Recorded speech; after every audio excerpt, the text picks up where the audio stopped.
नमस्ते everyone, Monika astrology में आपका बहुत बहुत स्वागत है। आज हम बात करने जा रहे हैं कर्क लग्न की और अप्रैल महीने की राशिफल की। सबसे पहले शुरुआत करेंगे ग्रह गोचर के साथ। शुक्र 1 से 18 तक मेष में और 19 तारीख से वृषभ राशि के अंदर प्रवेश कर जाएंगे। मंगल जो है 2 अप्रैल से मीन राशि के अंदर प्रवेश करेंगे। बुध 1 से 10 तारीख तक कुंभ राशि में और 11 से 29 तारीख तक मीन राशि के अंदर प्रवेश करेंगे। सूर्य जो है 1 से 13 तारीख तक मीन में और 14 तारीख से मेष राशि के अंदर प्रवेश कर जाएंगे। इस प्रकार से ग्रह गोचर है। सबसे पहले शुरुआत करते हैं आपके लग्न के साथ। कर्क लग्न और लग्न का स्वामी बनता है चंद्रमा। चंद्रमा अपने मूड स्विंग्स को लेकर सबसे ज्यादा प्रभावित होता है। हर नक्षत्र के जैसे बदलाव होते रहते हैं महीने के अंदर, और जो पोजीशन से वो निकलता है उस हिसाब से उसके मूड स्विंग्स यहाँ पर आप देख पाते हैं। इस महीने के अंदर जो ट्रांजिट है और जिस परिस्थितियों को मैं देख रही हूँ, आई थिंक बहुत सारी उलझनों में से सॉल्यूशंस की तरफ जा रहे हैं। थोड़ा सा आपको अपने एग्रेशन के ऊपर काम करना होगा। बाकी एक डेवलपिंग पीरियड है यहाँ पर। अगर आप थोड़ा शांत रहेंगे तो परिस्थितियों को बेस्ट पोजीशन तक ले जा पाएंगे। द्वितीय स्थान की बात करते हैं। द्वितीयेश जो सूर्य बनकर पहले नवम भाव में और फिर दशम भाव में।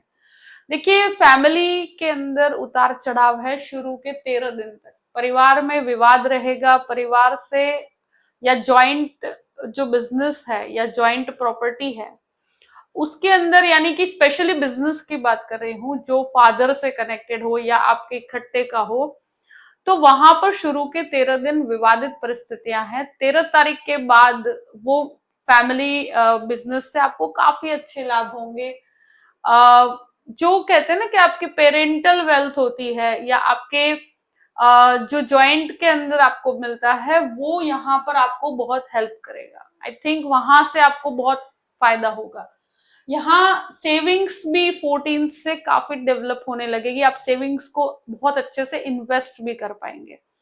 अब बात करते हैं तृतीय भाव की। तृतीयेश जो है वो आपके अष्टम भाव में और फिर नवम भाव में। देखिए, कोई भी इनिशिएटिव लेते हैं, कोई भी काम की शुरुआत करते हैं, 11th के बाद परिस्थितियां आपके लिए बेहतर रहेगी। शुरू का जो 10 दिन का समय है वो थोड़ा कंफ्यूजन का समय है। अगर कोई भी स्थान परिवर्तन भी होगा तो वो कंफर्ट जोन इनिशियल पार्ट पर नहीं मिलेगा। तो जो लोग भी मतलब कोई बदलाव की तरफ जा रहे हैं या कोई चेंज करना चाहते हैं, कुछ स्थान परिवर्तन करना चाहते हैं, तो 10 तारीख के बाद करते हैं तो मच बेटर पोजीशन रहेगी।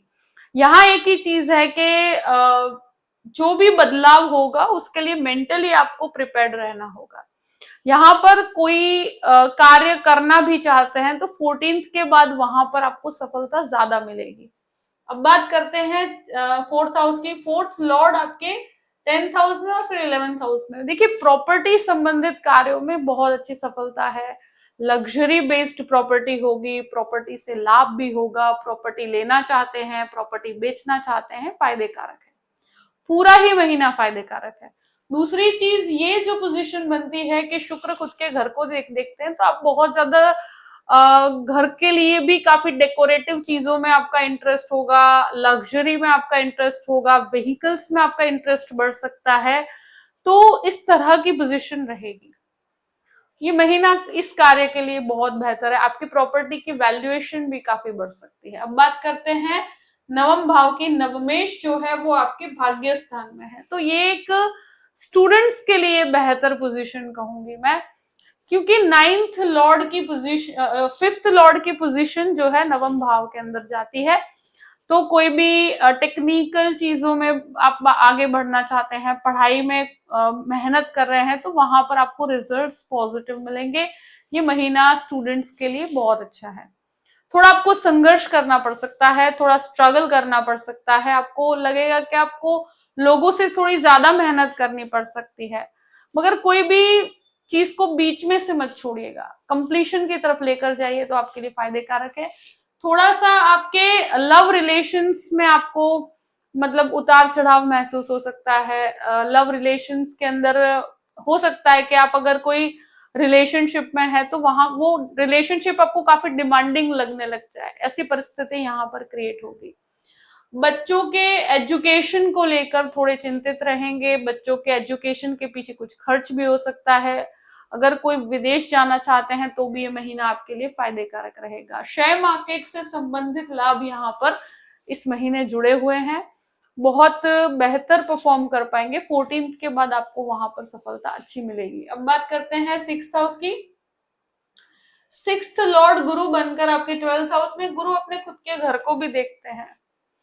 आई थिंक ऐसी पोजीशन में सबसे पहली चीज के कोई भी हेल्थ इश्यूज हैं, कोई भी अगर ऐसी समस्याएं हैं तो वहां पर आपको सॉल्यूशंस प्राप्त होंगे, सही मेडिसिन प्राप्त होगी। कुछ स्किन रिलेटेड एलर्जी संबंधित समस्या थोड़ी सी परेशान कर सकती है। जिनके भी ओबेसिटी से रिलेटेड प्रॉब्लम्स है तो वजन बढ़ने की समस्या यहाँ पर क्रिएट हो सकती है, तो उसको लेकर थोड़ा सा आपको हेल्थ कॉन्शियस रहने की जरूरत रहेगी। दूसरी चीज, ऐसी परिस्थिति में कोई भी शत्रु जो होगा वो आप पर हावी होने की कोशिश करेगा, तो यहाँ पर आई थिंक शत्रु हावी नहीं हो पाएंगे। दूसरी चीज, ये गुरु का दृष्टि संबंध होने की वजह से अगर कोई लोन भी लेना चाहते हैं डेफिनेटली आप ले सकते हैं, लोन की अवस्था आपके लिए फायदेमंद रहेगी। अब बात करते हैं 7th हाउस की। 7th लॉर्ड नवम भाव में है, तो गृहस्थ जीवन में थोड़ा सा उतार चढ़ाव, गृहस्थ जीवन में कहा सुनी की परिस्थितियां हैं, गृहस्थ जीवन में आपके आपके फैमिली के बीच में कुछ विवाद हो सकता है, ऐसी परिस्थितियां इस महीने नजर आती है, तो ये चीज थोड़ा सा प्रॉब्लमेटिक हो सकती है। यहाँ पर जो पति पत्नी के बीच में जो कहते हैं ना कि ट्यूनिंग होना चाहिए, वहां पर थोड़ा प्रॉब्लम्स यहाँ क्रिएट होगी। आपका रिलेशनशिप के अंदर कोई भटकाव होने की भी परिस्थितियां हैं, तो वहां पर आपको ध्यान रखना है। पार्टनरशिप करते हैं तो इस महीने थोड़ा सा सतर्क रहिए, 14 के बाद आप पार्टनरशिप में आगे बढ़ सकते हैं। अब बात करते हैं नवम भाव की। नवम भाव में राहु है, बुध की परिस्थिति इनिशियल 10 दिन तक है, तो ये इनिशियल पार्ट पर एक कंफ्यूजन रहेगा। किसी भी चीज में शॉर्टकट मत लीजिएगा, शॉर्टकट यहाँ पर आपके लिए प्रॉब्लम्स क्रिएट कर सकता है, आप फंस सकते हैं, इस चीज का ध्यान रखिए। आप जो मेहनत कर रहे हैं, जो संघर्ष कर रहे हैं, उस रास्ते को पकड़ के ही चलिएगा तो आपके लिए बेटरमेंट रहेगा। शॉर्टकट के अंदर आप कहीं पे भी पैसा कमाने की कोशिश करते हैं, इस तरह की परिस्थितियों में इनिशियल 13 डेज थोड़ा सा आपके लिए कॉम्प्लिकेटेड है, तो इससे काम करने से आपको बचना चाहिए।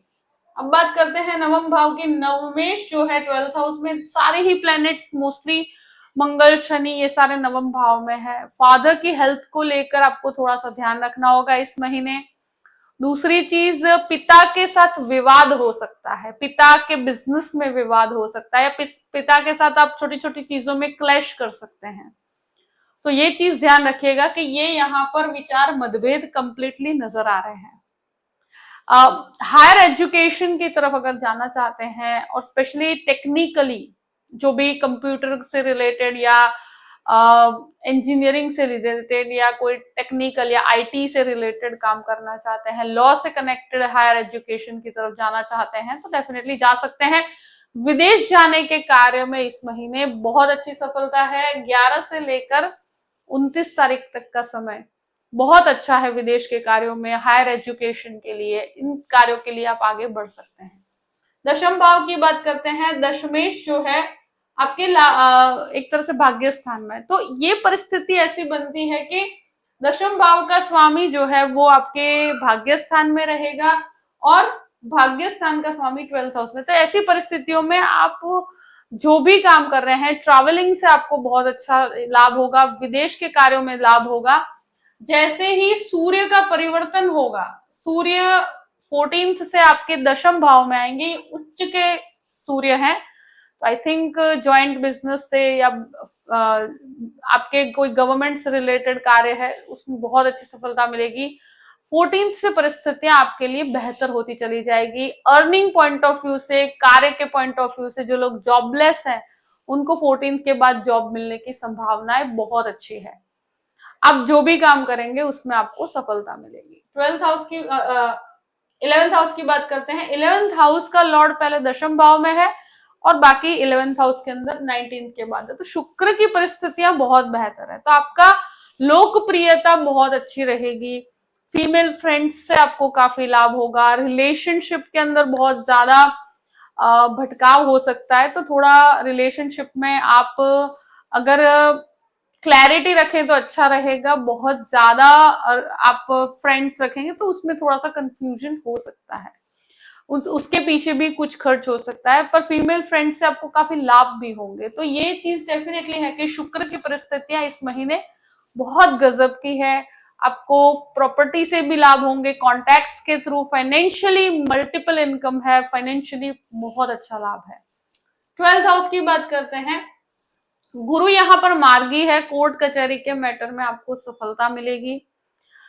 स्पेशली 10 तारीख के बाद आपके लिए बेहतर परिस्थिति है कोर्ट कचहरी के मैटर में। गुरु यहाँ पर मार्गी होने की वजह से हायर एजुकेशन या विदेश से संबंधित जो लाभ जुड़े हुए हैं, विदेश से संबंधित जो एजुकेशन के अंदर आगे बढ़ना चाहते हैं, उनको यहाँ पर सफलता मिलेगी। ट्रैवलिंग से लाभ होगा। यहाँ आध्यात्मिक ट्रैवलिंग के पीछे भी कुछ खर्च हो सकता है।